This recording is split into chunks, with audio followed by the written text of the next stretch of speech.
Welcome to A Seat at the Table. I am Tigner Rand, and today joining me at the seat at the table are two distinguished young men who are part of the 100 Black Men of Chicago, doing a phenomenal job right in time for the holidays. They're gearing up for the annual toy drive. And to get kicked off, they're here to tell us a little information about it, where you can bring your gifts, your toys, and how the community can get involved with this year's toy drive in Chicago. Joining me is Adarious Payton and Ashton Clark. How are you gentlemen doing today? I'm doing great. Thank you for having me. Outstanding. Before we kind of get into it, let everyone know who you are and what is your role with the 100 Black Men. Give a little synopsis of what the intent is, a little bit about 100. Everyone knows, but just in case we got a few who don't know who the 100 Black Men are, let us know who the 100 Black Men are, as well as what this special occasion is for the community. You want to kick it off, or you want me to? Yeah, for sure. I'll go ahead. Kick it off. You go right ahead, brother. You make it. Go ahead, Ashton. Do your thing. No. So Ashton Clark, a proud member of the 100 Black Men of Chicago, and I've been in the organization for almost 6-7 years now. It's been a while, but we do some great work. And one of the things that I'm most proud of, and I can say this publicly because it's true, I brought Adarious Payton into the 100 Black Men of Chicago. So it's a good feeling to know that you're partnering with a brother that you brought into the organization to do the great work that we do. But when you think about the 100 Black Men, one of our mottos or mantras, if you will, is what they see is what they'll be. And at the end of the day, that's all about mentorship. Right? How do we guide young people, specifically young Black men, but we have programs for young Black men and young Black women as well. But how do we enable them to reach their true potential through mentorship, especially from Black men? I think that's an exceptional thing about the 100 Black Men of Chicago, and really the 100 Black Men of America in general is about the mentorship aspect, because young people need it, and we provide those services year round. Outstanding. Darius, you got anything you want to add to it? Yeah, absolutely. So Ashton is right. So he did bring me into the organization in 2017. And one of the ways that I quickly got involved was through our holiday party and toy drive. So we've been having this event for now 23 years. It is one of our marquee events and one of the marquee holiday parties in all the Chicagoland area. Each year, we provide support to well over 20 organizations in the Chicagoland area. And we provide support, whether it be toys or monetary support, to organizations for families in need during the holiday season. So I can't tell you how befitting it is that in 2021, we're back in person and we're looking to actually have our biggest impact from a community engagement standpoint that we've had in the history of this event. So we're super, super excited about that. And as you can imagine, we're super, super excited to be back in person, although we do have some health and safety protocols that we will be adhering to make sure that we can gather in mass safely. Outstanding. So I'm sure. So how has so far, we're still kind of going through this whole pandemic and COVID whatnot. Has that impacted you guys in any way, the organization, as far as being able to get participants to bring toys out so far?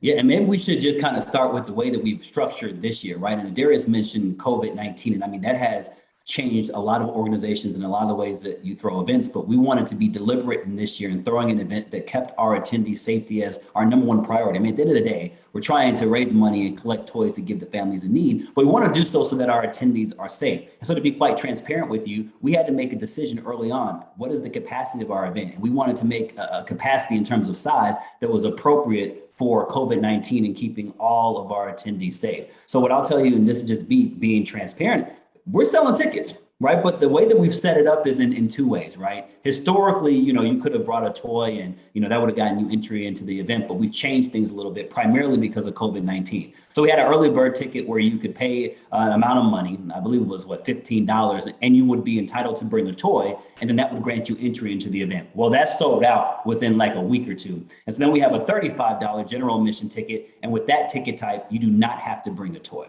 And we're doing that because we want to make sure that we're keeping people safe and making sure that we have the right amount of toys to, enable us to have the right social distancing in the venue. Exactly. How many families and children do you all anticipate that you'll be able to provide a joyous holiday for this year? You know, that's always the tricky question because Yeah. we kind of always kind of forecast and have benchmarks. And fortunately, we've always exceeded them. So the last time we were in person, we collected over 2,500 toys Wow. that evening. And so typically, you know, we'll partner with about 20 organizations. And you can imagine, you know, if we assume a 2-to-1 type ratio, you're talking about more than 1,200 families that get, you know, some type of support on top of what these organizations are already providing from a service perspective. So Wow. we are in line to do something very similar. We'll be giving monetary support to over 16 organizations. And as Ashton mentioned, we are collecting a select amount of toys. So there are some organizations that we have long-standing relationships with that we still will give toys, but the lion's share of them will get monetary support, which is what we did last year. Outstanding. Approximately how many organizations do you partner with each year? It usually varies from 20 to 30. 20 So to 30. somewhere Okay. in that range. And we're going to mention a couple of times throughout this our conversation, but this is the 100 Black Men of Chicago's 23rd annual toy drive holiday party, which is going to be held on Monday, December 13th. House of Blues of Chicago, 6 to 11 p.m. Yes, You sir. can also donate through your website at 100 BMC Black Men Chicago.org, bmc.org. That's correct. You can get your tickets So, there too. Go get to your our tickets and website, 100bmc.org. You'll find an image of the toy drive. Click that, and it'll take you to our Black-owned ticketing platform. That's important, right? Well, that's important. That really is important. So, right. is that something that that you all were able to create, or did you partner with another a Black-owned business for the ticketing? Yeah, no, we had some brothers in the organization that built a ticketing platform, and we said, hey, why not work with them? So I'm proud of the organization for identifying, you know, brothers in the organization who created a ticketing platform that the 100 Black Men of Chicago have been using since 2019. Awesome. So that's a good segue. Why is it so important for Blacks to do business with other Blacks? Yeah, so Ashton's being modest. So Ashton is the co-founder of the ticketing platform called Ticket Falcon. Yeah, he's being modest. You're right. Right. He's being real modest. As you all know, if you've done events before, go on, Darius. Like, Let's start over. Okay, Darius, you take over, and you go ahead and do the proper introduction of this for me. Thank you, Darius. No problem. So the value proposition of the platform and the importance of doing business with brothers, but also Black-owned enterprises is, you know, no one takes care of us better than our own. And the value proposition of Ticket Falcon, in my humble observation, is there's less fees. So you're not paying those outrageous ticketing fees, thus making your consumer pay more money or eating into your profits. And you also get the money almost instantaneously. So typically when it comes to hosting events, you know, it's capital intensive. Exactly. But when you're using a platform like Ticket Falcon, you're able to get some of that money up front so you can more comfortably commit to 30 organizations to support financially because you're paying less fees and you have the capital in hand that makes you feel a little bit more confident that you can do so. So this is our third time using that platform. It is the official ticketing platform of the 100 Black Men in Chicago, National Black MBA Association, and other, you know, Black prominent organizations awesome. that support our community. That's awesome. Because the key thing you just said was in most platforms, you have to wait 30, sometimes 60 days just to be able to get that cash once the funds come into the pipeline. But to be able to get it almost instantly, that is a win within itself. So you can see I have a salesperson. So I got to shout out Adarious because you did our sales pitch extremely well. But I want to call out one other thing too, and I think this is to your point, Tigner, that you mentioned earlier. I mean, when you think about how often does the Black dollar circulate in our community? Hours. Yes, not only hours opposed to it. You know, as much as we spend money in other communities, it can turn around 20 plus times. Hours come in and out within hours, like you stated. Exactly. You know, and that's why we make it an effort. And I'm proud to be a member of the 100 Black Men in Chicago because we pride ourselves in this, but we have to support our own. right? If we don't support our own, who will? And so if you look at other communities, the dollar circulates for 20, 30 days, right? And so by us supporting Black-owned businesses, we're starting to implement the change we want to see. That's awesome. So not to get too deep on it, but is it available outside of the Chicagoland area, or is it pretty much? Yeah, absolutely. It's country. I mean, we're US based. I mean, international, all over the world you can use it. But I mean, we have that's awesome all throughout the country, and I mean, Black owned, minority certified, less expensive, instant payouts. And the last point I'll mention, not to spend too much time on this, we don't sell the attendee data that we collect. And that's another thing we start looking at these ticketing platforms. They'll collect your attendee information, remarket to them, or sell them to other people. And we don't do that. Exactly. Wow, that's outstanding. And that's good that you're using, keeping it within the family too, which is very important. We have to learn how. Is that kind of some of the things that you teach through some of your mentor programs, the importance of doing business and how to, work and partner, network amongst your own community? Absolutely. I mean, I can say Adarious and myself, and I mean, several other members that I know I'm very close with personally. I mean, I'm close with most of the members, not all, but I talk to several on a regular basis. I mean, when we speak in front of the mentor or mentees that we have in our program, it's all about sharing our experiences. And one of the biggest things that I've learned just in general is how powerful it is when other Black men uplift other Black men. Or when and I'm not trying to just say it's all about Black folks, regardless, your network needs to be beyond people of your race, right, if you will. But when I can tell you time and time again within the 100, how blessed I have been to have other brothers reach out and help me and bring me along the way. And that's what we try to share with our mentees, right? It's important to reach back and lift as you climb, right? And that's what we do on a regular basis. Exactly. Either one of you can answer this question for me. Can you share, kind of piggybacking off what you just said, can you share 3 impactful initiatives that the 100 Black Men has done on society in the Chicagoland area? I can speak to this one a bit more. So I'll first start with mentoring. So our mentoring sites, we have 4 in the Chicagoland area. They are all, not unfortunately, but they all are virtual now just because of COVID-19 and safety. But there's one on the south side, west side, western suburbs, and south suburbs. So peppered pretty evenly throughout the Chicagoland area. I mean, we really focus kind of on the 4 for the future. So education, health and wellness, economic empowerment, and mentorship, like that. Those are the cornerstones of the organization. And those 3 other cornerstones kind of drive the content. So that's one piece. The second piece is during COVID-19, we pretty much ramped up our virtual programming pretty significantly around health and wellness. It's no surprise that Black folks have been disproportionately impacted by COVID-19, whether it be economically, via health disparities, access to vaccines, et cetera, et cetera. So that was a huge initiative that really paid off dividends for the organization. And then I would say finally, it's just community impact. Like, I feel so proud when I put a blazer on, I got my 100 Black Men pin on, because the organization's only been around for under 30 years, and just the brand equity it has in the Chicagoland area is absolutely phenomenal. You talk about organizations like Black NBA or some of the Black Greek letter organizations who've been around for well over a century. 100 Black Men in Chicago is right there as it relates to community impact and brand equity. And we've done so in a very, very, very, very short amount of time.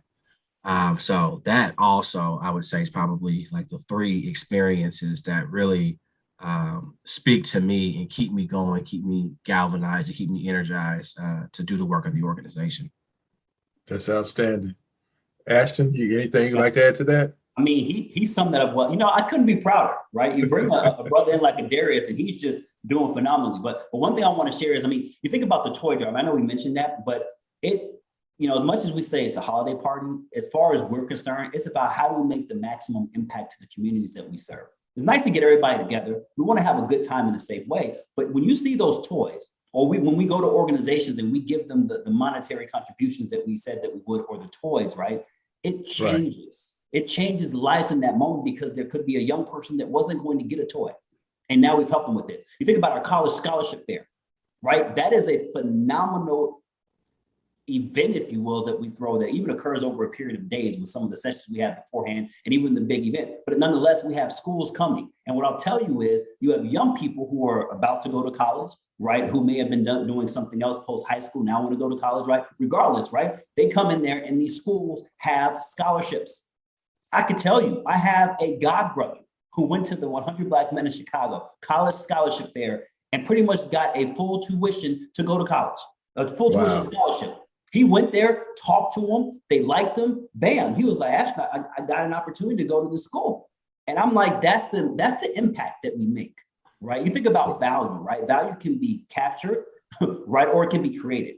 At the end of the day, through the 100 Black Men in Chicago and 100 Black Men of America, period, we're trying to create value so that we can give it to others to take advantage of it and make their lives better. Outstanding. Both of you all in leadership with the 100 Black Men.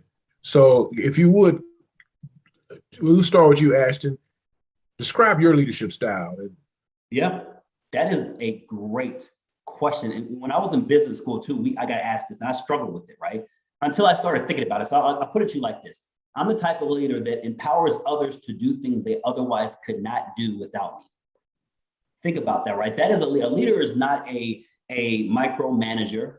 A leader is not going to be all up in your business, right? I mean, because there's a difference between leadership and management. Yes, right? it is. So, yes, it is. So when you ask me that question about leadership, it's about empowering. It's about delegating. It's about getting people to do things they just couldn't do unless they had you helping them to get there. And that's my leadership style. But the last thing I'll say is it's about having fun.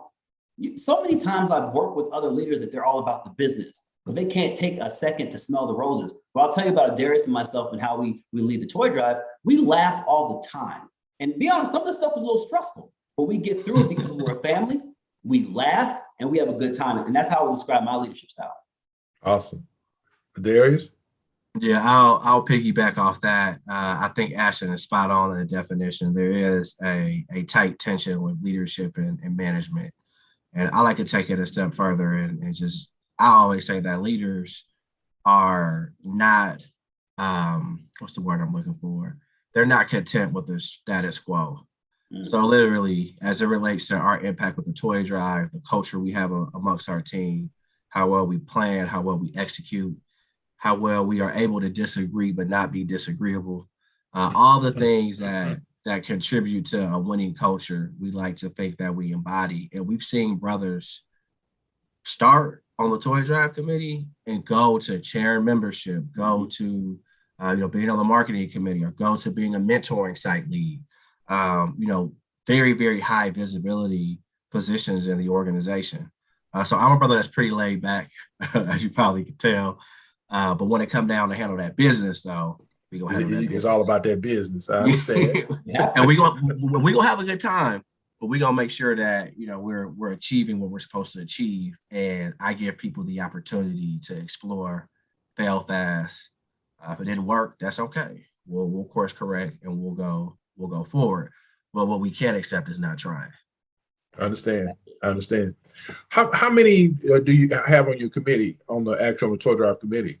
How many brothers are working? So we have about, if you include the lovely Sharon Troop, we have about a dozen individuals that that contribute. And to give you a little context, similar to the college scholarship fair, from a foot traffic standpoint, this is one of our larger events, and it's pretty complex because we got to get the toys, get inventory of all the toys, solicit organizations that we get from our membership, segment everything by age, by gender, and coordinate pickup, drop off. So sanitize them.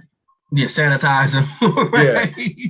So we need that capacity that we have built through our committee. We absolutely need every drop of it because it's quite an effort to pull this off. I'm sure it is. I'm sure you got some of your wives on that team too, don't you now? You said some of our wives. Hey, your wives. My wife. Yeah. The crazy thing about it, though, here's the thing. As much as I want to take credibility for what I do, it's all her, because she'll listen in sometimes and say, Ashton, and text me. I wouldn't do that. Here's what I do, and I'm like, that's a great idea. And and I'll tell you, for men that are married or thinking about getting married, when you have a great woman by your side, you got to better appreciate her and take her advice. And I take all her advice because it makes me look great. You're right. You're absolutely correct. And brothers have to also understand that ego could be a very dangerous thing. And Yes, if a brother can learn how to set aside his pride and ego, he can become a phenomenal man. absolutely. You Absolutely. know, by nature, men are, we're taught, and by nature, we also have the ability and capability of leading. But sometimes we can be, kind of thick-headed as well, Yeah. But if you have, like you said, a right sister with you on your side, and she's grounded and got the right mindset, if you stop and listen, she can take you to another level. And you hit the nail on the head. It's about elevation, right? And so I can tell you how, like, I look at this year, and I think this, at least as long as we've been involved in the capacities that we've been involved in, has been one of the most successful years that we've had. We're not even finished, right? We're about less than a week out, right? Because we have organizations and companies, entities that are interested in working with us because they know we don't play around. Right, we want to make sure that our sponsors are taken care of, that our patrons are having a good time, and at the end of the day, we have the toys and the money to be able to contribute to giving these families a brighter Christmas this year. That's outstanding. In the case, do you ever get a chance to interact with the families that you give the toys to? And if so, what type of messaging do you try to, at least, relate to them? That's a really, really good question. Over the 4 or 5 years now that, we've been kind of at the helm of leadership for this event, I've had so many countless interactions with various families, that we've supported through the work that we do through the 100 Black Men in Chicago. And a lot of times people are in tears, but like in all seriousness. And it's the small things, like even just a Walmart gift card. Like, it goes a long way. Like, now families are like, you know what? I've got this gift card. We can have a nice Christmas dinner, or I can go and get toys. It is just so touching. It always makes me think about A, how blessed I am, but B, how much more I could be doing. Because when God gives you a little excess, he expects you to share the wealth. But sometimes you gotta be reminded of that. Yeah, you're right. That's truly what the word sacrifice means. Is that, how do well, actually it's a little opposite from that, but being able to give, when God provides you with the resources that you have, you're supposed to be able to use those. So it's not a personal thing for me to grow and build up my quote unquote empire, but how do I use that money wisely to help others, especially those who are in need? Absolutely. So what you guys are doing as an organization, as well as for this committee, that's a phenomenal thing, because so many people, especially since COVID, have been impacted. Jobs, loss of jobs, limited, income coming in, especially those who are hourly workers who don't have opportunity to even go out and want to work, and so this is a good way just to bring a little cheer up on people doing a good time of the year. That's right. And I'll add one quick thing that I live by, but I try to make sure our committee understands this too, and this kind of will hit this point home, is that I live by the quote, and I believe Shirley Chisholm once said this some years ago, that service is the rent we pay for living. And so every time I wake up, I ask myself, have I paid my rent? And if I haven't, I need to do more. And so by us doing that, and you're right, once you get success or you've done something well, right, you need to give back. And I'm proud of the 100 Black Men in Chicago, because that's what we do, right? We do it every single day, and we'll continue to do it. Yes, I agree with that. You guys mentioned this next question. You guys kind of mentioned, but I'd like for you to kind of go in detail.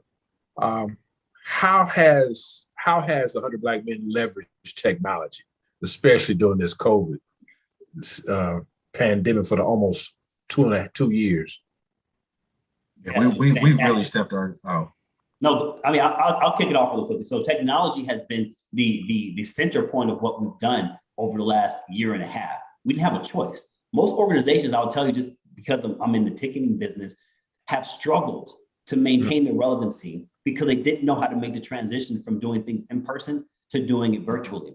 And within the 100 Black Men, I think we're in a unique situation because we have different age ranges of brothers, right? Some brothers are really experienced in technology. And the great thing is about that is that they bring it to the table. And so we've been able to use all types of platforms to be able to, bridge the gap, if you will. I don't think we're going to be virtual only for the foreseeable future, right? I mean, as soon as things open up and we can do things in person, we'll get back to in person, but there's going to be a mix, right? In the kind of way I look at events, there'll be hybrid events, there'll be in-person only events, there'll be virtual only events, right? And so we have the tools in place that allow us to do this. But what I will tell you is that, and it's hard for me to say is because I appreciate virtual. I don't have to get out of my house, don't have to get in my car, but there is nothing like getting together with the people you care about and having a good time. Nothing, you can't do that virtually. And so by us bringing the toy drive back in a safe way, it's almost like a big family reunion. It's almost like a homecoming. People are coming out not only just to celebrate, give toys and contributions to us doing and achieving our mission, is getting back and just seeing people in a safe way. Technology, virtual has changed a lot of things. It really changed the game of business. We've noticed it within our platform that it allowed us to do more business through technology. But you were spot on that so many businesses, small businesses, churches were unable to sustain because they did not know how to, make that turn. Right. Yeah. Darius, anything you want to add to that? No, I think he captured it pretty well. I mean, we've pushed virtually. Obviously, there's a balance there because you can get Zoom fatigue. Done more stuff with automated text messages and email and made upgrades to our website. So even as it relates to the toy drive, I mean, we've digitized the entire process, even though we're going to be in person. So, we'll be checking people in with tablets and, taking out a lot of the high touch interaction because we want people to be safe. Right. Understand. Yeah. Ashton, you already gave me a quote. You have a favorite business or professional quote, Adarious, that you is kind of your mantra? There are so many that come to mind. Give us a couple of them. Man, I do think one of my favorite mantras is the Serenity Prayer. I don't know if you're familiar with the words, but yes, the part that resonates the most with me is the courage to know the difference. You're talking about the fervor to change things that you can, but having that discernment to know when to put up that fight versus when not to. So I lean into that pretty heavily because it helps kind of keep me to my North Star, if you will, as I think about what I want to accomplish. What I want to be, what I want in that dash, when it's time to make my transition, I'm worried about that dash. Did I make an impact? Did I have a good time? How did I make people feel? And certainly the families that we help during this toy drive, man, it makes you feel good when you are able to give some smiles. Wow. Any of you guys fathers? No, not yet. Okay. Yeah, because by you saying that, it's reminding me we have a thing we call a father coach club. Just always, how do you leave a legacy for I'll ask you the question from where both of you guys are now in leadership within the organization as well as professionally on your job and in your community. What does legacy mean to you, and how do you foresee leaving a legacy for your community? That's an exceptional question. And I'll tell you, for me, legacy is impact. See, people don't remember always the money that you have, the successes that you've been able to attain over your life. They remember how you made them feel.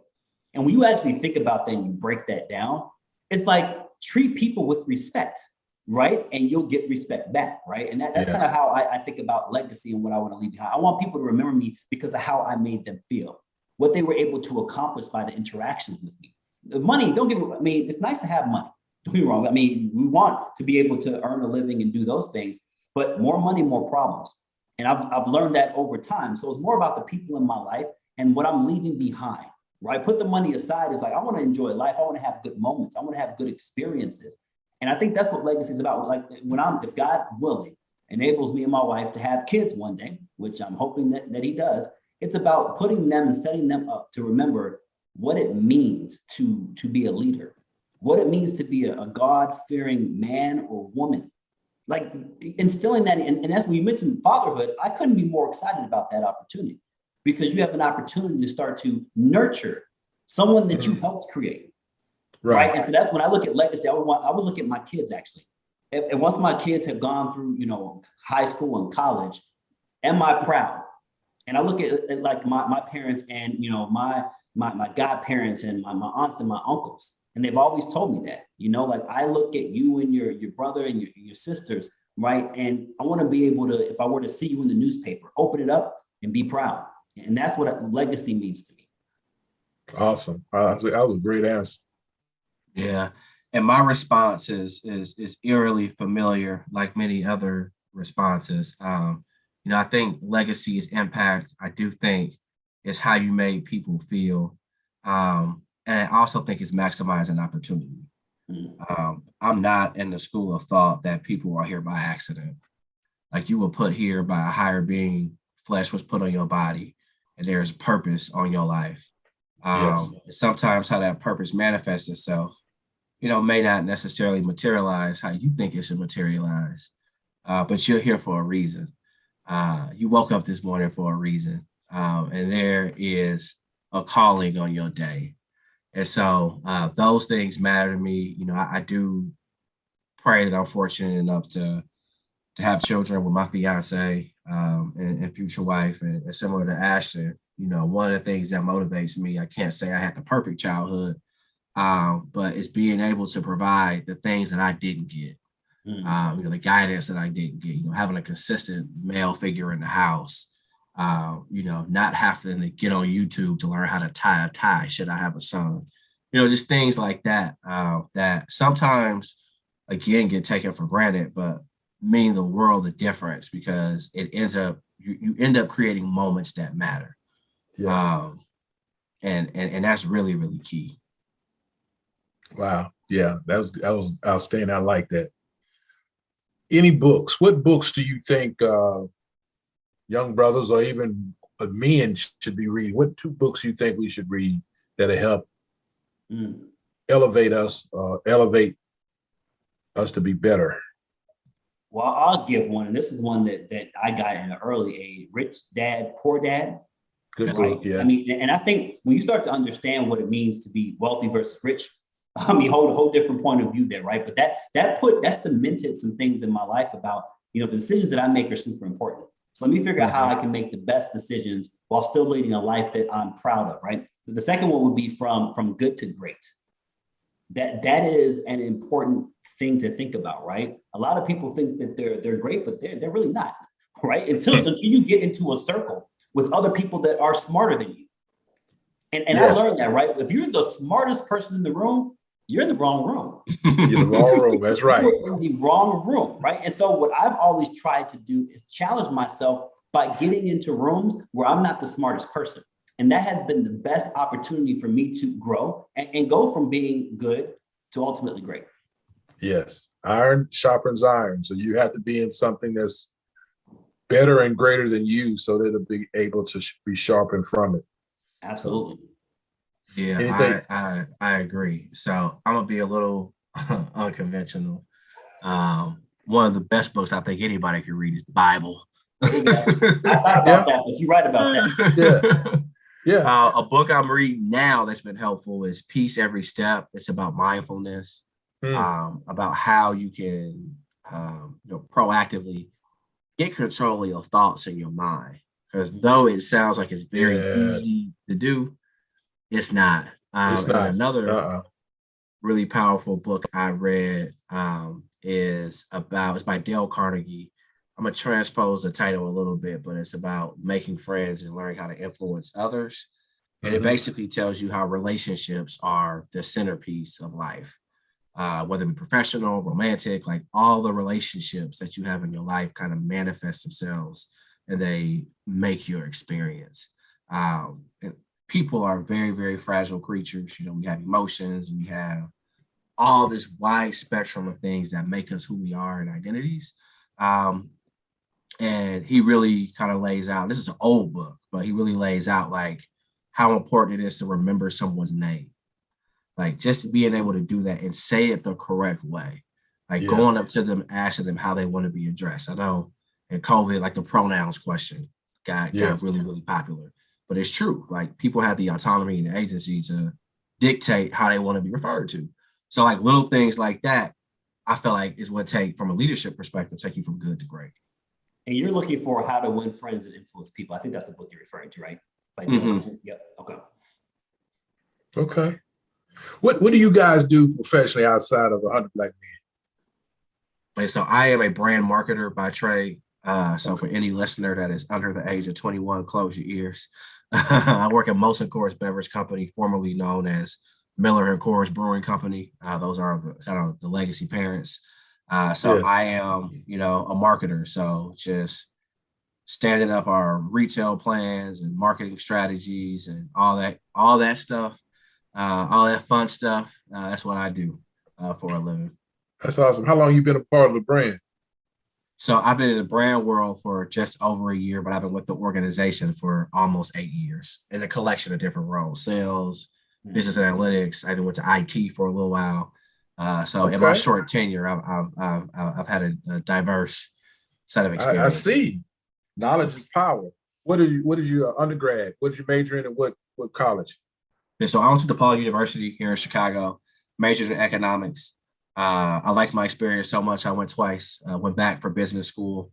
I got my MBA. Another thing that Ashton was a catalyst in me pursuing. So my MBA is in just general management and marketing. So I did that to kind of round out my skill set, do some additional networking, but as well as be able to position myself so I can sound sophisticated like Ashton does. when I'm on calls like this, so folks think they know what I'm talking about. You're doing that, Darius. So for me, what I do, so I work at McCormick, and you're probably familiar with McCormick and Company for spices and flavors. And my role is I'm responsible for SAP analytics globally at the company. Oh, wow. So been there since March, and it's been a phenomenal experience, especially to work for a company where flavors are everywhere. You think about us, we love flavors, and we got the flavors. So I enjoy the experience, and it's been very eye-opening to do the work that I do there. And also outside of that, of course, we mentioned Ticket Falcon. So I am the CEO and co-founder of Ticket Falcon, which is a Black-owned event management and ticketing platform, which enables instant payouts for our event organizers. Awesome. Where'd you attend undergrad? So undergrad, I attended the University of Illinois at Urbana-Champaign. So I have a degree in accounting and engineering. So I did both because I wanted to be able to speak both languages, right? Understand the fundamentals of business and the fundamentals of engineering. And then to be able to have, to cross over is extremely important for the work that I do, especially when I've been in IT as an entrepreneur in administrative data and so forth. And then for business school, I went to the Kellogg School of Management in Northwestern, and similar degree as Master's in Business Administration in Management. Outstanding. Two smart brothers. We're trying. Yeah. What I will tell you though is that it's when we think about like what we just said about going to University of Illinois and then going to Northwestern, I look at a lot of those opportunities at the college scholarship fair. A lot of those institutions are there, but it's a blessing for us to be able to even have done those things. But what I'll tell you that both of us do, which is super important just to note, is that we're trying to bring as many others into these institutions as we can. Because it's not just good enough for us to have graduated from those schools. Wonderful. We got the degree. Means nothing unless I look at a class and see others that look like me. Because if the class is not diverse, the students in that class aren't learning what they need to. And so we pride, I'll speak on behalf of Adarious because I guess I can do that because I know he does it. But we pride ourselves on introducing others to the opportunities so they can be best aware of taking advantage of things that can fundamentally change their lives. Awesome. And that's a great attitude to have. And if you stop and think of how many brothers and sisters older than us, as well as upcoming, if they would have had that same attitude, where would our society be now? Because a lot of times, some people, I got mine, you get yours. And that's Right. really the wrong attitude. It's more, it should be exactly what you just said. I got mine. Now who can I bring along with me? Right. And going back to Adarious, if one sheep is lost, what are you supposed to do, Adarious? You gotta go find that sheep. All right. The herd cannot be missing one. That's right. So, which I commend you and everything coming full circle, that I hear this. I know what the 100 Black Man is of America is across this country. Mhm. And it is a footprint in pretty much all the major markets, such as the Chicagoland area. But the mission overall is the same. And if that continues, there are enough young brothers and some sisters who are going to be able to be uplifted and motivated to do great things if you guys continue doing what you're doing. Absolutely. For sure, absolutely. Appreciate that. Yeah. Before we close out, man, I want both of you, if you can finish this sentence for me. Never give up on yourself because. Never give up on yourself because. You are destined for great things. Ooh, that's Okay. good. Okay. That's good. Never give up on yourself because.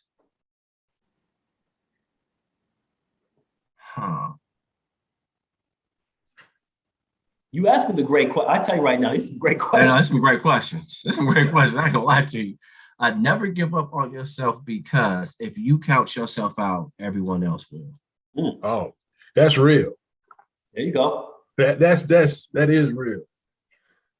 So yeah, because if you give up on yourself, no one else is gonna think about you. Very Period. true. Very true. So if no one else, if you don't have no one else on your team, you got to have yourself. And it goes back to the book that you read. The mind. Mhm. The mind is a dangerous tool because you can talk yourself out of a blessing. You can talk yourself out of greatness because your mind is telling you what you can't do. Exactly. So, brothers, I enjoyed this conversation with you. Ladies and gentlemen, we've been talking with Ashton Clark, Darius Payton, the 100 Black Men of Chicago. This is all to culminate for a great event, holiday party, which will be taking place on Monday, December 13th, with time between 6 and 11 p.m. At the House of Chicago Blues. You're having your holiday party, which also kind of encompasses the toy drive as well. You can get tickets and donate at www.100bmc.org. That's 100 Black Men of Chicago.org. In closing, there's any words that you would like to leave to the audience before we break away? Purchase your tickets and donate so that we can help more families in need across the city of Chicago. Outstanding. Darius? That pretty much sums what I was thinking. We're gonna party with a purpose. We're gonna have a good time, y'all. We're gonna have a good time. But we also are gonna have an even bigger impact. Exactly. Okay. You got a DJ or you got a live band? Both. Both? Oh, wow. We ain't playing, man. We got both. I told you we ain't playing. We got both. So the DJ got tired, you got the live band. Yeah. We got the live band get tired, you flip over to the DJ. Exactly. So we got Delivery Point Band, who is they've been with us for years. They play all up and down the Chicagoland area. Folks are probably familiar with them. We got our old school versus new school DJ battle. So representing the old school, we got DJ Mark Flavor, who also is another staple DJ in Chicago. House head, Chicago through and through. And then we got my boy DJ Just One, who is an up and coming younger brother, event curator, experiential marketer extraordinaire. He'll be representing the new school. So we're gonna have a good time. Wow. The dance floor is gonna be open. It will be. There is no reason for anyone to sit down. You got a myriad of sound coming through. So there's no way that a person should have time to sit down. Yeah, no sit down. Remember, wear your mask. Right. And let me say this, because I think this is equally as important, right? So masks are required to be worn unless actively drinking or eating. And then secondly, this is, I think, very important too. There's a clear bag policy at the House of Blues. So make sure that if you're bringing a bag that it's within their guidelines, it has to be clear. Or if you're a woman, you can wear, bring a very small, clutch bag. But Yeah. bags have to be clear in order to enter the facility. And then also, you have to make sure that you either had your vaccination and you've had the time to go through to make sure that you're properly vaccinated, whether you had your first dose or second dose, and you bring your vaccination card because the House of Blues will be checking that, or show that you've had a negative COVID test within 72 hours of the event starting. Wow. So we're taking these precautions for COVID-19 very seriously because yes, we want to party with the purpose on a Monday, but we want people to be as safe as we can possibly make them. And these are just rules also that the House of Blues embody, which is another reason why we partner with them for this. Oh, that's good. Yeah, that was a good takeaway. Yeah, that's very important. Once again, ladies and gentlemen, we have been talking with two phenomenal brothers out of the Chicagoland area with 100 Black Men of Chicago for their upcoming holiday party, which will be on December the 13th, which is this coming Monday from 6 to 11 p.m. at the House of Blues of Chicago. And you can get tickets and make donations at www.100bmc.org. Absolutely. We thank you very much for your time. We thank you for all the greatness that you do. Continue to be great brothers, continue to uplift and elevate our community. In all things, always be of good cheer. Thank you, brothers, and make it a great evening. Thank you. Thank you.